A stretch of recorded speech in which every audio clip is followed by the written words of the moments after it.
Hey guys, I'm bringing another 3 best, 3 worst exercises, and today we're going to be talking about the shoulders. And let's start off with the anatomy of the shoulder. Uh, Shoulder, glenohumeral joint. It's a ball and socket joint. That means that it's the most unstable joint, but with the instability it has the most range of motion, and I'm sure you know what that means. It can go in a full circle, circumduction, it goes in all planes of motion, and that's why it's so easy to injure, and that's why really picking these exercises correctly and doing them all correctly is very, very important because you can injure your shoulder so easily. And a lot of these exercises that I give you, or for the worst ones, they're not necessarily bad. They're just they're very difficult to do correctly, or people portray them wrong, and then people end up doing them wrong and injuring themselves. So let's start off with the first one. Oh, before I get into that, the shoulder has 3 muscle heads. It has the anterior, has the median head, and then has the posterior head. So front, side, back. 3 different heads. So usually it's one exercise, one exercise, one exercise and then there's one's bad for it too, whatever. But we're gonna start off with the front delt, and for the front delt, I'm gonna say the best is either the bench press or the overhead press, both pressing movements. And I'm gonna get into a little bit of.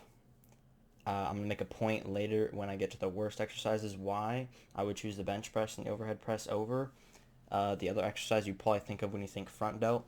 But when you do a bench press, the primary muscles that you're using are obviously your chest, your triceps, and then your shoulder. And when you do a bench press, you're lifting a lot of weight. And a lot of people, the front delt is actually overdeveloped compared to their side and even their rear delt. Rear delt is usually always the least, has the least amount of muscle compared to the other 3. So when you do a bench press, a lot of weight, you build a lot of muscle, your overdelt becomes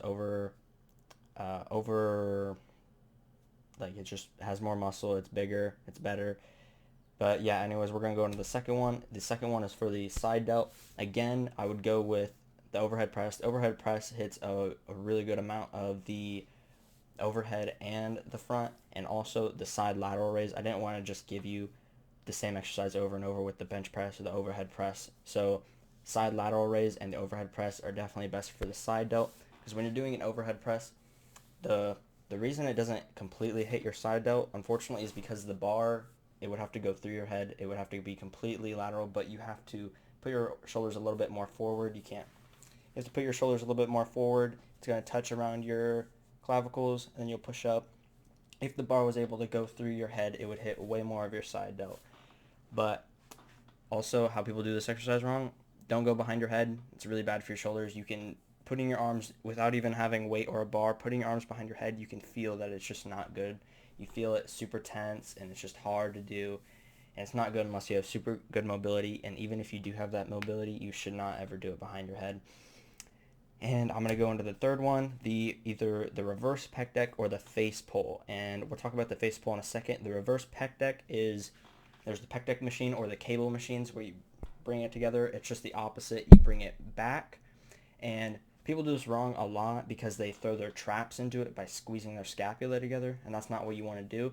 So what I recommend doing is keeping your scapula tight already, and it's going to engage your scapula a lot. This is how you just negate it, and then you just use your arms to bring out. Just keep it tight the whole time, and it's better than keeping it pronated and then supinating it, because then you're just overusing it and you're not hitting your rear delt as much. And the face pull, I would say the face pull is better than the reverse pec deck if you do it right, but nobody ever does it right.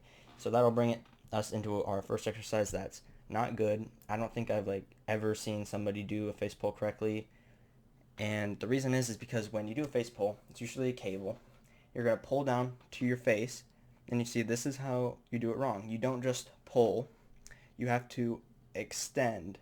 You have to pull and pull back like this. You can't just pull like this. It's going to use all your traps and your rhomboids. You have to pull back and use your rear delt. You'll feel it so much more. If you go like this, you can feel your rear delt isn't really flexed. You go like this, the whole thing is just hardened up.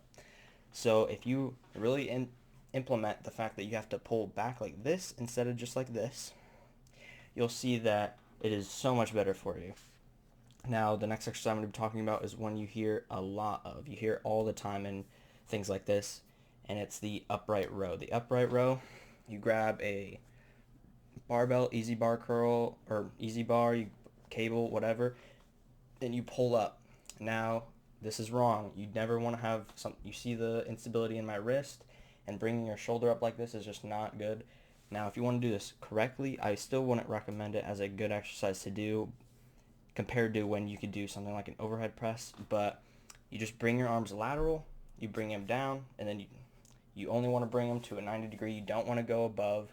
People say, like old school bodybuilders say, the higher you go, the more you hit, which is probably true, but it's just not good for you. It'll cause impingement with that if you're going with a large amount of weight, which people are doing rows always do. So that's why it's on the worst list. Don't do it unless you're going to do it like that, and if you are, make sure you're not using a considerable high amount of weight.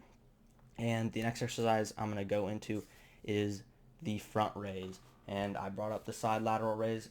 It's very good. The reason the front raise is bad is because your front delt is already overdeveloped, and I mentioned that, and that's the point I'm going to make. The front delt raise is a very good exercise for the front delt, but since you already do the bench press and you do the overhead press, your front delt is way too overdeveloped, so you throwing in a front raise too is just going to make it even harder for you to get those really big side delts and rear delts. So instead of doing a front raise, take it out and do either a face pull or do a side lateral raise so you can grow the two muscles that you don't focus on as much as the front delt.